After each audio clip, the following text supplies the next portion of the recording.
We are now joined by UFC light heavyweight Jamahal Hill. Jamahal, thank you very much for joining us today. No problem. How you doing? We'll take our first question from Gabriel Gonzalez with Cape Side Press. Your line is open. Hello, Jamahal. How are you? Jamal. Jamal, sorry, I Yeah, you said good, it bro? wrong. I wanted to ask you, a little over a year ago, you make it through Contender Series. Now you're in a co-main event on ESPN against a vet and former title challenger. I mean, how would you describe the ride so far? It's been a dream come true. Just been enjoying it, everything that's come with it, and yeah, just having fun with it. I worked hard to get here. Um, yeah, I just having fun, man. Just living life and having fun. In the UFC, you've gotten to experience both fighting in the arena with the fans and, of course, fighting without it during COVID. I mean, how would you describe both scenarios for you personally? For me personally, fighting in there when I made my debut in Raleigh and I in front of the full crowd, the energy was just crazy. It was amazing. It was great to see people out there just having fun, chilling. That I could give them a good show in person and things like that, and I could actually see and hear the feedback. And then in Apex, whenever I fought in May, and there was no crowd there, it was just I still had fun. I still enjoyed my time, but it was just a little bit more business oriented, because it wasn't that same energy. Relatively speaking, it's been a minute since we last saw you in the cage. Was there any particular reason for the kind of time off, or is this just when they happened to call you? You don't watch ESPN? Not all the time. I'm pretty sure you caught that notification. I had a little Finally, commission. I had a little commission issue. finally, what are your thoughts on OSP as an opponent? I'm excited to fight him. Who I knew for a long time back in the day, as long as a few years ago, whenever I saw him, yeah, I'm eventually gonna get there, and he's gonna probably be one of those tests in the way. So happy to get there, to finally, make that a reality and see what's cracking. Hey, thank you, Jamal. Good luck. Thank you. We'll go next to Jordan Ellis with Low Kick MMA. Your line is open. So your last fight, obviously, you look sensational getting the win, but unfortunately, it was overturned due to that, positive test for weed. As someone who's been through that whole scenario, how do you feel about them weed laws and how they can potentially change them moving forward? I think it's fucking stupid. It's bad. I'm not the person you want to ask that. I think it's dumb as hell. I think everything that I've had to deal with as a result of that is dumb as fuck. And yeah, I didn't think they need to find focus energy on things that actually matter and not goofy shit like that. And when it comes to stuff like that, you've got this really impressive win, and then they take it away for something so minor. How's that from an athlete's point of view? It's extremely irritating. It's something that I got to walk around with on my record, which, in fact, and just to clear the record, I did not smoke in competition. I had smoked 4 weeks before that, out of competition before I even took the fight. When I took the fight, I stopped smoking immediately, and somehow in their test, it came back that my levels were too high.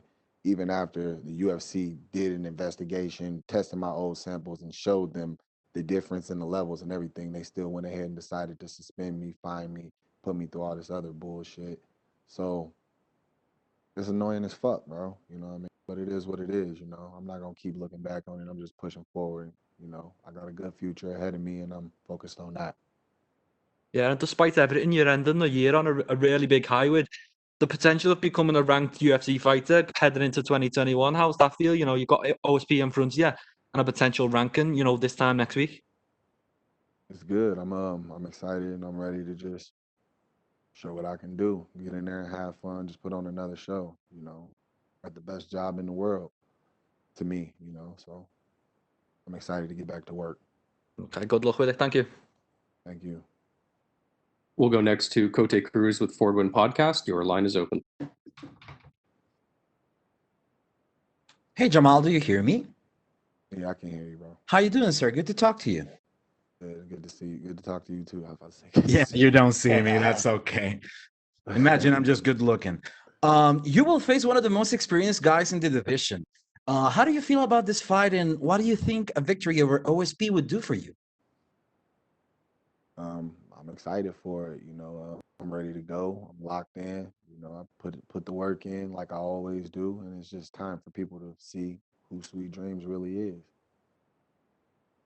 I forgot what the second part of that question was. It's okay. I was asking you about what do you think a victory over OSP would do for you in your career? Gives me a ranking.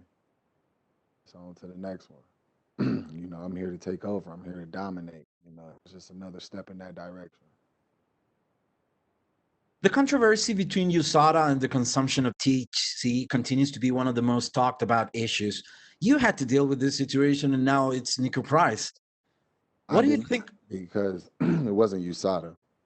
Oh, I see. I see. Then my bad. Sorry. Still, what do you think about this, and what would you propose to stop these sanctions from being passed? I think it's bullshit. I think it's dumb, and I think it's a waste of resources. They could be focusing on other things. Weed is not a performance enhancer at all. It's just something that people do in their downtime just to chill, relax, and hang out. You know, some people use it, and it also it has medical benefits as well. But as far as fighters fighting, like you know what I mean, come on, bro. It's goofy as fuck, bro. I feel you. Well, you are undefeated, you are young, and you do very well promoting. So you're one of the hot prospects of the moment. Who do you find inspiration in? Who would you say are the role models for you in life and as a martial artist? Um, in life and as martial arts, I got three of the biggest ones standing right here in front of me now. My coaches, my team.